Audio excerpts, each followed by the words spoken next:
HSC কমার্সের 26 ব্যাচের পরীক্ষার্থী তোমাদের জন্যই বলছি। দেখো, মাত্র একটা ক্লাসে আমি তোমাদের আর্থিক বিবরণীর একটা নোট প্লাস পিডিএফ এবং সাজেশন এমনভাবে গুছিয়ে দিচ্ছি, এই একটা ক্লাস করলে তোমাদের আর কখনোই আর্থিক বিবরণী প্রথম পত্র এবং দ্বিতীয় পত্র, যে আমাদের টোটাল 50 মার্ক আছে, এর মধ্যে 4টা সৃজনশীল প্রশ্ন ইনশাল্লাহ হুবহু অথবা এই টাইপের প্রশ্নের কমন করবে। আমি জাস্ট তোমাদের জন্য একটা স্পেশাল নোট করেছি। এর পাশাপাশি আমি যেটা করেছি তোমাদের জন্য সেটা হচ্ছে একটা সুন্দর পিডিএফ দিয়েছি। এই পিডিএফে মাত্র 8টা ম্যাথ দিয়েছি। এই 8টা ম্যাথ বা এই 8টা অঙ্ক, এর মধ্যে কিছু গুরুত্বপূর্ণ বোর্ড প্রশ্ন আছে, আমার নিজের তৈরি করা কিছু সাজেশন আছে। এই মাত্র 8টা ম্যাথ যদি তোমরা করে যাইতে পারো, ভাইয়া বিশ্বাস করো, আমি এতটুকু গ্যারান্টি দিয়ে বলতে পারি, তোমাদের আর্থিক বিবরণীতে আর কোনো অঙ্ক না করে গেলেও ইনশাল্লাহ তোমরা 100% কমন পাবা। সো আমরা একটু এই বিষয়টা তোমাদের সাথে শেয়ার করি।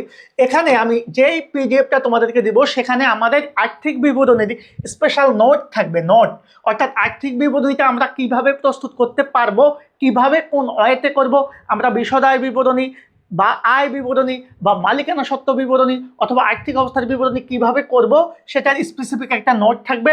এরপরে আমরা সাজেশন দিব। এই একটা পিডিএফ এর মধ্যে আমাদের আর্থিক বিবরণী থেকে যে যে টাইপের প্রশ্নগুলো আসতে পারে, কয়ের জন্য কি আসতে পারে, ক্ষয়ের জন্য কি আসতে পারে, সেই প্রশ্নগুলোরও সাজেশন দিব। পাশাপাশি আমরা এটার জন্য আমরা ধারাবাহিকভাবে এই 8টা ম্যাথের জন্য 8টা সলভ ক্লাস নেব। 8টা ক্লাস নেব, অর্থাৎ অলরেডি আমাদের কিন্তু 2টা ক্লাস ইউটিউবে আপলোড হয়ে গেছে। আমি জাস্ট এই ভিডিওর শেষে দেখিয়ে দিব কিভাবে তোমরা সেই ক্লাসগুলো করতে পারো। ইউটিউবে আমরা কিভাবে ওই ক্লাসগুলো ফ্রিতে করতে পারবো। তাহলে ওই ইউটিউবের ক্লাসগুলো করে সেখানে তোমরা যখন কমেন্ট করবা, তখন তোমরা একই সাথে নোট, সাজেশন এবং সলভ ক্লাস সবই পেয়ে যাবা। সো আমি জাস্ট তোমাদের সাথে কথা না বাড়িয়ে একটু দেখাচ্ছি আমরা এই যে আর্থিক বিবরণী কমন উপযোগী যে নোটটা তোমাদেরকে প্রোভাইড করবো। দেখো, প্রথমে আমরা এই নোটের মধ্যে আমরা কিভাবে প্রশ্ন আমাদের আসতে পারে সেই বিষয়গুলো নিয়ে একটু দেখাই। আমরা জানি এখানে প্রত্যেকটা নোটের সহজ এবং 100% কমন উপযোগী আমরা বিষয়গুলো শেয়ার করব তোমাদের সাথে। পাশাপাশি একটা বিষয় আমি তোমাদের সাথে শেয়ার করি। দেখো, এই যে আর্থিক বিবরণীর একটা স্পেসিফিক নোট আছে আমার নিজের বানানো। এই নোটটা তোমার জন্য অনেক অনেক বেশি গুরুত্বপূর্ণ হতে যাচ্ছে।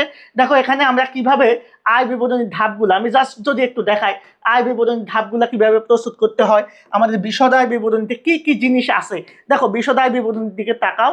আমরা এই বিশদ আয় বিবরণীতে আমাদের কোনগুলো ভাইয়া প্রত্যক্ষ পরিচালনা ব্যয়, কোনগুলো পরোক্ষ পরিচালনা ব্যয়, অথবা কোনগুলো আমাদের অপরিচালন আয় অথবা অপরিচালন ব্যয়, এই যে প্রত্যেকটা জিনিস আমাদের উদাহরণ সহ খুবই সুন্দরভাবে ব্যাখ্যা করা হয়েছে। এখন আরেকটা বিষয় আমি তোমাদের সাথে শেয়ার করব। এই প্রত্যেকটা বিষয় যে আমি তোমাদেরকে দিয়ে দিব, এই বিষয়গুলো জাস্ট একবার রিডিং করে যাবা, তোমরা দেখবে এমনিতেই পারবা। এখন দেখো, আমরা যদি আবার এই যে আয় বিবরণীর নমুনা, কিভাবে আসলে আমি আয় বিবরণীটা প্রস্তুত করতে পারি, সেই নমুনাটা কিন্তু আমরা অলরেডি এখানে লিখে দিয়েছি। অর্থাৎ সেবামূলক প্রতিষ্ঠানের অঙ্কে আমরা কিভাবে আয় ব্যয় বের করব, সেই বিষয়টা আমরা দেখিয়ে দিয়েছি। এর পাশাপাশি আমরা যদি একটু চিন্তা করি, আমরা দেখব আমাদের এই যে ক্রয় বিক্রয়কারী প্রতিষ্ঠানের আয় বিবরণী কিভাবে ধাপে ধাপে প্রস্তুত করতে হয়। এই যে বিশদ আয় বিবরণীর নমুনাটা দেখো, এত সুন্দর করে আমি নমুনাটা তোমাদের সামনে উপস্থাপন করেছি, জাস্ট একবার তোমরা দেখে যাবা। যেমন আমাদের নিট বিক্রয় কিভাবে বের করতে হবে, বিক্রয় থেকে বিক্রয় ফেরত, বিক্রয় ব্যয়টা বাদ দিয়ে, এরপরে আমাদের বিক্রিত পণ্যের ব্যয় বের করে কিভাবে মোট মুনাফা বের করতে হবে। এখান থেকে আমরা কিভাবে চাইলে পরবর্তীতে আমরা নেট মুনাফা বা পরিচালন মুনাফা এই জিনিসগুলো বের করব, সেটা দিয়ে দিয়েছি। এরপরে আমাদের যে মালিকানা সত্ত্ব বিবরণী, দেখো মালিকানা সত্ত্ব বিবরণীটা আমরা কিভাবে প্রস্তুত করব। এই যে একটা মালিকানা সত্ত্ব বিবরণী, এখানে আমাদের জাস্ট মূলধনের সাথে অতিরিক্ত মূলধন, এই যে বিষয়গুলা যোগ বিয়োগ করে আমরা সমাপনী মালিকানা সত্ত্ব বিবরণী বের করব। এরপরে আমরা আর্থিক অবস্থার বিবরণী যে বের করব, সেটা কিভাবে করব। দেখো, খেয়াল করো, আমাদের এই যে সম্পদগুলো আছে, আমাদের এই যে কোনটা চলতি সম্পদ, কোনটা স্থায়ী সম্পদ, প্রত্যেকটা জিনিস ভাইয়া এই যে স্থায়ী সম্পদগুলো আমাদের উদাহরণ সহ ব্যাখ্যা করা আছে। আমাদের বিনিয়োগটা আছে, চলতি সম্পদগুলা কি কি সেগুলো আছে, আমাদের অসমন্বিত ব্যয় বা ভুয়া সম্পদ কোনগুলো হতে পারে সেগুলো বিস্তারিত ব্যাখ্যা করা আছে। অর্থাৎ আমি কিন্তু এখানে নোটে তোমাদেরকে প্রত্যেকটা জিনিস বুঝিয়ে দেওয়ার ট্রাই করেছি, যাতে তোমাদের আর কারো হেল্প না লাগে। এর পাশাপাশি আমরা দেখো যে প্রশ্নগুলো নিয়ে তোমাদের সাথে কথা বলবো ধারাবাহিকভাবে, 8টা প্রশ্ন আমরা সলভ করব। এরপরে আমরা আর্থিক অবস্থার বিবরণীর নমুনাটা দেখিয়েছি কিভাবে আমরা কি করতে পারি, চলতি সম্পদ, স্থায়ী সম্পদ, অসমন্বিত ব্যয় বা ভুয়া সম্পদ, এরপরে মোট সম্পদ বের করতে পারি। এরপরে দায় এবং মালিকানা সত্ত্ব বের করে এই যে মোট সম্পদ যা হবে, মোট সম্পদ আমার যা হবে, খেয়াল করবা, দায় এবং মালিকানা সত্ত্ব মিলে আমার কি হবে তাই হবে। এটা দিয়ে আমরা আর্থিক অবস্থার বিবরণী প্রস্তুত করতে পারি। এখানে স্বল্পমেয়াদী দায় এবং দীর্ঘমেয়াদী দায় এবং মালিকানা সত্ত্ব নিয়ে কথা বলবো। এখন দেখো, এই যে আমি ক্লাসটা তোমাদেরকে দিয়ে দিচ্ছি বা নোটটা তোমাদেরকে দিয়ে দিচ্ছি, এটা একেবারে ফ্রিতে দিচ্ছি। কারণ হচ্ছে ভাইয়া আমরা চাই তোমরা ভালো কিছু করো। এখন একটা বিষয় আমি তোমাদের সাথে শেয়ার করি। এই যে আমরা প্রশ্নগুলা দিব তোমাদেরকে, এই প্রশ্নগুলা দিলে এই প্রশ্নগুলা থেকে আমাদের কি টাইপের প্রশ্ন আসতে পারে। দেখো, আমরা আর্থিক বিবরণীতে সবচাইতে গুরুত্বপূর্ণ যে বিষয়টা বা সবচেয়ে বেশি আমাদের জন্য যেটা দরকার, আসলে আমার ক নাম্বার প্রশ্নে কি কি প্রশ্ন আসতে পারে, খ এবং গ এর জন্য আমার কি কি টাইপের প্রশ্ন আসতে পারে, সেই বিষয়টা আমাকে জানতে হবে। সো আমরা যেটা করব সেটা হচ্ছে আমাদের ক নাম্বারে কি আসতে পারে। দেখো, ভ্যাট চলতি হিসাব আসতে পারে, আমাদের চালানি কারবারে পেরি পণ্যের লাভ ক্ষতি আসতে পারে, বিনিয়োগের সুদ হতে পারে, মূলধন এবং উত্তোলনের সুদ আসতে পারে, কুঋণ খরচ আসতে পারে, নতুন কুঋণ সঞ্চিতির পরিমাণ, নির্দেনাদার বা প্রকৃত দেনাদার আসতে পারে। খ এবং গতে আমাদের কি আসতে পারে, এক ধাপ বিশিষ্ট আয় বিবরণী বা নিট আয় জানতে চাইতে পারে, মোট লাভ জানতে চাইতে পারে। এরপরে আমাদের কি করতে পারে, মালিকানা সত্ত্ব বিবরণী, মোট সম্পদ, চলতি দায় বা আর্থিক অবস্থার বিবরণী। এই টাইপের প্রশ্নগুলো আমাদের আসতে পারে। এই জিনিসগুলো কেন করবো ভাইয়া, এই জিনিসগুলো যদি একবার তুমি জাস্ট একবার মাথার মধ্যে রাখতে পারো, তাহলে কিন্তু তোমাকে যেই জায়গা থেকেই প্রশ্ন করুক না কেন তুমি অ্যান্সার করতে পারবা। এখন দেখো ভাইয়া, আমরা যেটা করবো এরপরে, আমাদের এই যে আমরা টোটাল 8টা প্রশ্ন সমাধান করবো। প্রথমে আমরা দেখো এখানে ঢাকা বোর্ড 2025 সালের প্রশ্নটা এনেছি, সেটা আমরা কিন্তু বিস্তারিতভাবে একেবারে ব্যাখ্যা সহ সমাধান করেছি।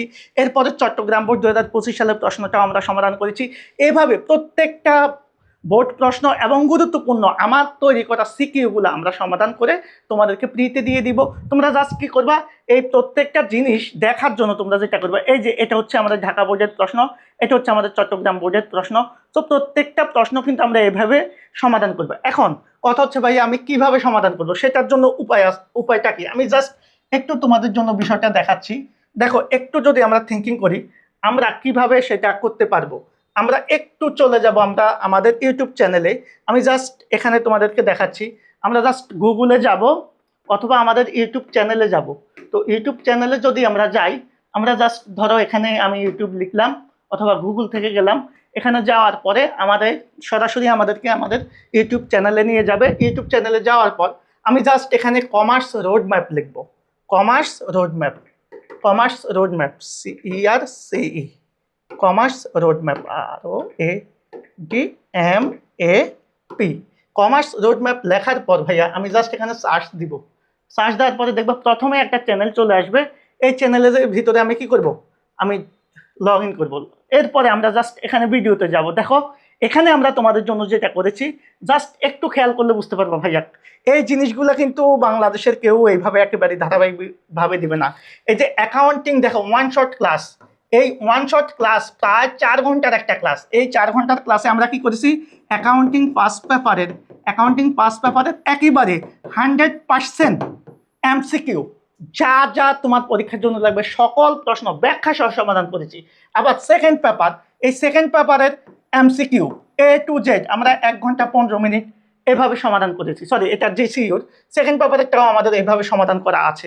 প্রত্যেকটা জিনিস তোমরা আমাদের চ্যানেলগুলোতে পেয়ে যাবা। আরেকটা বিষয় হচ্ছে, এই চ্যানেলের প্রত্যেকটা ক্লাসে যখন তুমি বোর্ড প্রশ্নগুলো দেখবা, তুমি চাইলে কিন্তু কি করতে পারবা, বোর্ড প্রশ্নগুলো এইভাবে সমাধান করতে পারবা। এই যে আমাদের এখানে বোর্ড প্রশ্ন, দেখো এখানে এই যে আমাদের বোর্ড প্রশ্ন, আর্থিক বিবরণী বোর্ড প্রশ্ন, অর্থাৎ প্রত্যেকটা জিনিস আমরা কিন্তু এভাবে কি করতে পারবো, এভাবে বিস্তারিতভাবে সমাধান করতে পারবো। জাস্ট আমরা যদি আমাদের মনে হয় যে এই ক্লাসগুলো করে আমি আমার পরীক্ষায় ভালো করতে পারবো, অবশ্যই জাস্ট ফ্রিতে তোমাদের জন্য, তোমাদেরকে সেবা দেওয়ার জন্য আমরা এত কষ্ট করে জিনিসগুলো করছি। তোমাদের দায়িত্ব হচ্ছে ভাইয়া কি, তুমি নিজে ক্লাসটা করবা, অবশ্যই করার পরে তুমি সুন্দর করে একটা কমেন্ট করবা, তোমার মতামতটা জানাবা, ক্লাসগুলো কেমন লাগলো, নোটটা তোমার কেমন লাগলো। এর পরবর্তীতে যেটা করবা, যদি তোমার ভালো লেগে থাকে অবশ্যই তোমার 2-4 জন বন্ধু বান্ধবকে একটু শেয়ার করবা। এটাই